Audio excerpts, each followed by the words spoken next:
Bumalik ako sa opisina at pinili na pumasok sa trabaho. This time, I'm not Lucas Reyes, kundi si Lucas Suarez na anak ni James Miguel Suarez na gumulantang sa lahat. Sa board, humarap akong kasama sa Attorney Monterrey. Marami sa kanila ang kilala ng pangalan ko, lalo na. At nabili ko na mga share ng mga ito, pero ito ang unang pagkakataon nang humarap ako to implement my claim as the new CEO. Attorney Monterrey managed to get the property rights. Dahil nakuha niyang last will and testament na pinahanap ko sa kanya, wala sa mga dokumento na itinago ng ama. Malaki ang naging ebidensya namin para mabilis na mabawi ang kumpanya, pati na rin ang mga asset na kinamkam mula sa akin. Dahil nag-file kami ng case at complaint against Santiago Alegre, ay naka-freeze ang lahat ng yaman at asset ng pamilya nito na ngayon ay walang magawa, kundi magmakaawa na bigyan ko sila kahit konti para mabuhay ng normal. Hindi ako masamang tao, pero babawiin ko sa kanya at sa pamilya niya ang bawat sentimo na ninakaw nila sa akin, kasama na pati ang interes nito. As the new CEO and the rightful owner of this company, marami akong babaguhin sa policy. Bungad na pahayag ko, maraming empleyado dito ang tamad at mapang-abuso sa posisyon. Kung may reklamo kayo, better raise your hands and voice your concern. Matigas at seryoso na sabi ko. Kita ko kung paano nagtinginan ang mga kaharap ko. Hindi ko may kakaila na marami sa board ang hindi sang-ayon sa sinabi ko, lalo na ang mag-reshuffle sa posisyon. Dahil alam ko na may mga manok ang mga kalaban ko dito sa loob ng kumpanya, bagay na lilinisin ko. Mr. Suarez, I just wonder if how you gonna handle the position very well, since your lack of education experience. Is it not possible, or much better for us to vote someone na mas marami ng karanasan at tamang kaalaman para sa posisyon? Tanong ni Mr. Morales, ang Vice President ng kumpanya. Gusto mo magkaroon ng eleksyon? Sino sa tingin mong karapat-dapat sa posisyon? Ikaw? Walang emosyon at diretso sa mga mata nito na tinanong ko to. Hindi sa ganun, Ms. Suarez. Naisip ko na lang na habang naghahanda ka para sa posisyon, why don't we choose the new CEO na harap sa lahat ng problema para hindi maapektuhan ang kumpanya? Dagdag nito, are you underestimating me and my capabilities, Mr. Morales? Madilim ang mukha na tanong ko dito. Kita ko kung paano namutla ito, pero hindi kami matatapos dahil may kalalagyan siya sa akin. I'm the heiress of this company, kaya bakit ko ibibigay sa ibang posisyon na para sa akin? Listen, gentlemen, hindi ko kailangan ng approval ng kahit na sino sa inyo. Dahil majority of the share ay nabili ko na. 84% ang pag-aari ko. Kaya sabihin niyo sa akin ngayon kung sino ang dapat na maging CEO maliban sa akin. Matapos sabihin iyon, ay nagpalipat-lipat ako ng tingin sa mga shareholder na kaharap ko. Nagtanungan sila kung kaninang share ang nabili ko dahil kahit sila mismo ay hindi alam ko sinong ginapang ko maliban sa sarili nila na alam kong sila mismo hindi may itatanggi ito. Now the remaining 16% is you, Mr. Morales. Alam ko na ayaw mong ipagbili ang share mo. But to tell you the truth, hindi ko gusto na narito ka sa loob ng kumpanya ko. Nawala ng kulay ang mukha nito dahil sa sinabi ko. Pero alam ko na hindi siya susuko dahil kailangan niyang kumapit sa kumpanya ko. Hindi mo pwedeng gawin yan, Mr. Suarez. Hindi ka pa opisyal na CEO at wala ka pang karapatan na tanggalin ako. Nagtaas ako ng kamay para patigilin to. Nakukulili ang tegang ko, lalo na sa katabilan ng bibig at dila nito. That's 16% of yours. Kulang pa yan sa lahat ng utang mo sa kumpanya na pinagbigyan ni Santiago dahil magkaibigan kayo. Keep your ass and your guts, Mr. Morales, and don't try me. Nakangisi na sabi ko. Sinulyapan ko ang mga board members na kasama ko at lahat sila'y nakaupo ng tuwid at tiningnan ko sila. By now, kilala na nila ako maging kung anong kakayahan ko at kayang gawin. My apologies, Mr. Suarez. Pasensya na sa mga nasabi ko. Nakayuko na sabi ni Mr. Morales. You have 2 hours to leave and resign from your post. Sabi ko, dahilan para bumuka ang bibig nito na hindi malaman ang sasabihin. Kailangan ko siyang tanggalin at alisin sa kumpanya dahil isa siya sa nakinabang ng husto matapos makamkamto ng mga kalaban ko.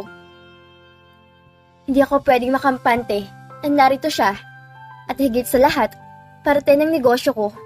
Dahil nasa kalaban ko ang loyalty niya, lalo pat nakinabang siya ng husto sa dating namumuno at may hawak na kumpanya ko. Tapos ng meeting na to, makakalabas na kayo. Sabi ko habang matilim ang mga mata na nakatingin sa mga kaharap ko. Malakas sa bulungan ng board members ang sumunod na narinig ko nang lumabas ako sa conference room para balikan yung opisina kung saan ginamit ni Santiago at kasalukuyan na nililinis ng dating sekretary nito. Alam ko na walang kakayahan ng kahit na sino sa board na kalabanin ako. Dahil hawak ko sila, lalo pa at nabili ko na dati pa ang share nila. Narito sila for formalities na lang, bilang board members. Ayon na rin sa legal na kontrata na pinirmahan ko sa kanila. Ganito ako maglaro sa business world na ginagalawan ko. Maingat, matalino, pero tuso. Napatay man ako ng mga kalaban ko, pero malas sila dahil hindi ko tinanggap ni San Pedro at muling ipinadala sa mundo para muling mabuhay at balikan ang mga taong sumira sa buhay ko. Masyadong mahaba ng mga panahong nagdaan at nagpakasasa na sila sa yaman at ari-arian ko. Nakanamkam nila. Pero gaya nga ng sabi nila, ay hindi sa lahat ng oras ay malaya at mananatili na nagpapakasasa siya sa ninako nila sa akin. Bobo pa rin sila dahil hindi nila binenta ang kumpanya, bahay at ilang properties ko na inilipat lang sa pangalan ni Santiago kaya mabilis na nabawi ko ang mga to. Now it's time para linisin ko ang lahat dito sa buong opisina, kaya personal na nilapitan ko si Ann, ang dating sekretary ni Santiago. Magpatawag ka ng overall meeting. Gusto ko in 10 minutes, nasa function hall ng lahat.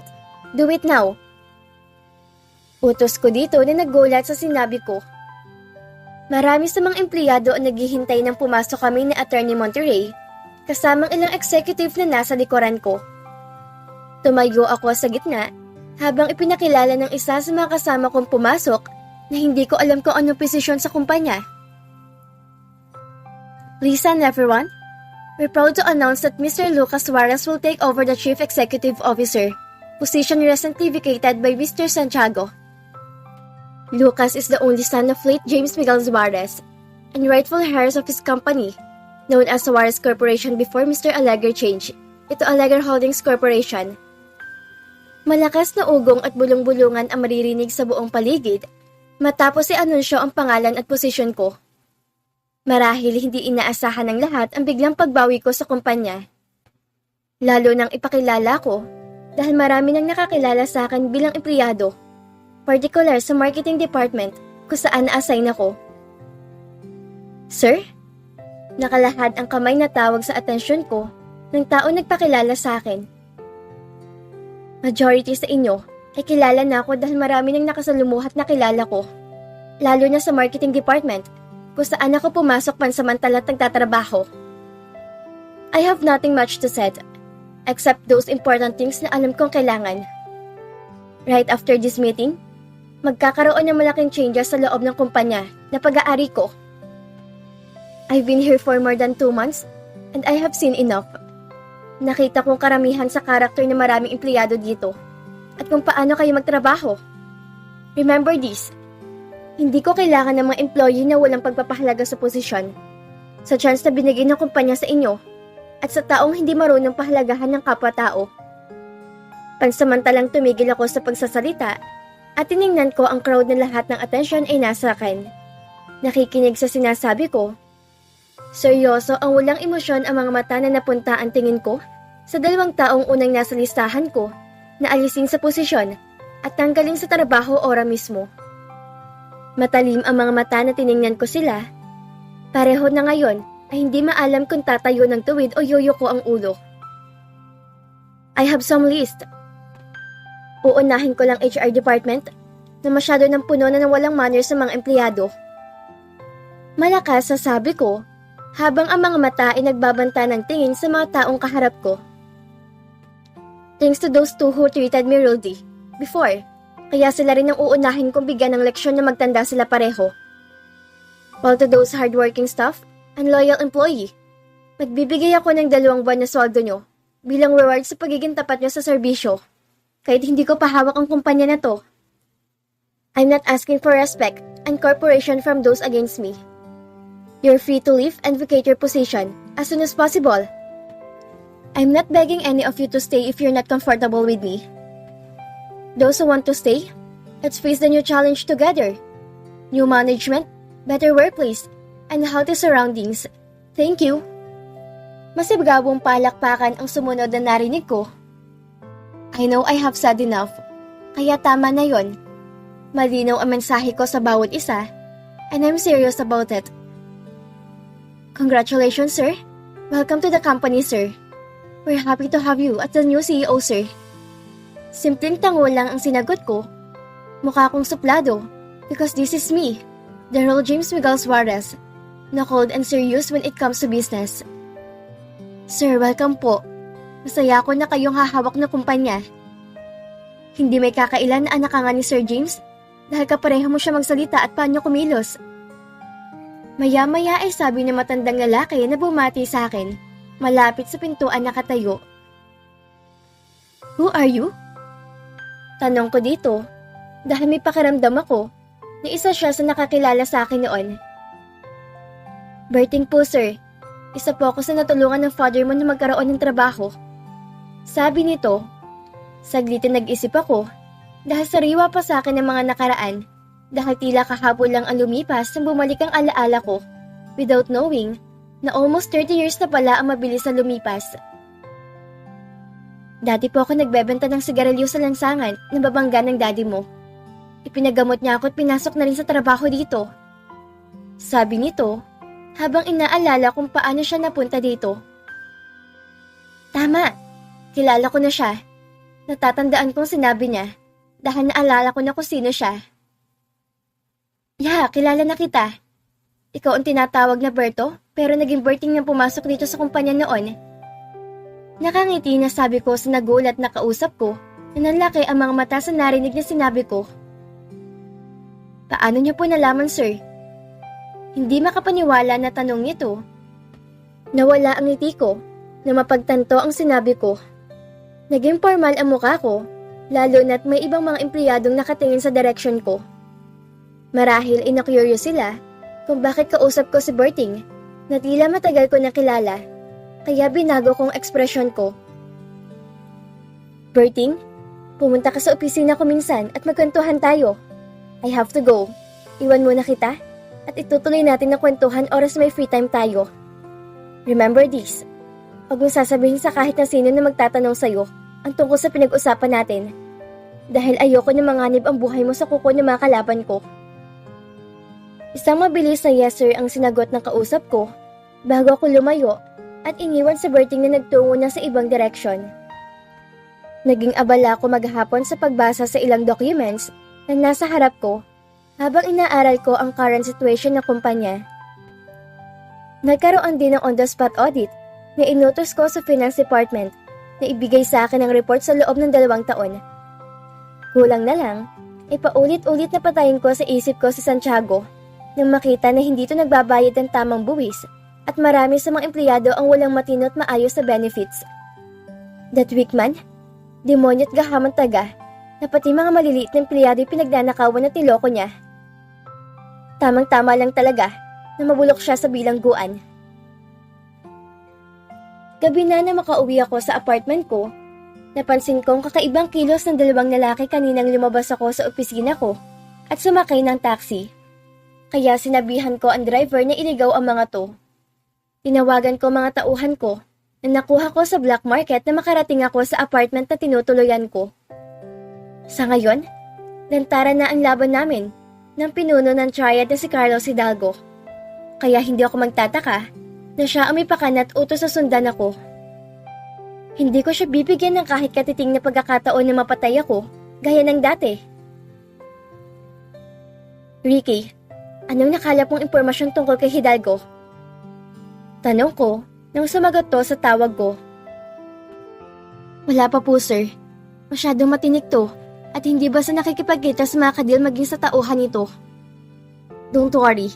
Kahit gaano pa siya kadulas, hindi niya kami matatakasan habang buhay. Sabi ng private investigator ko.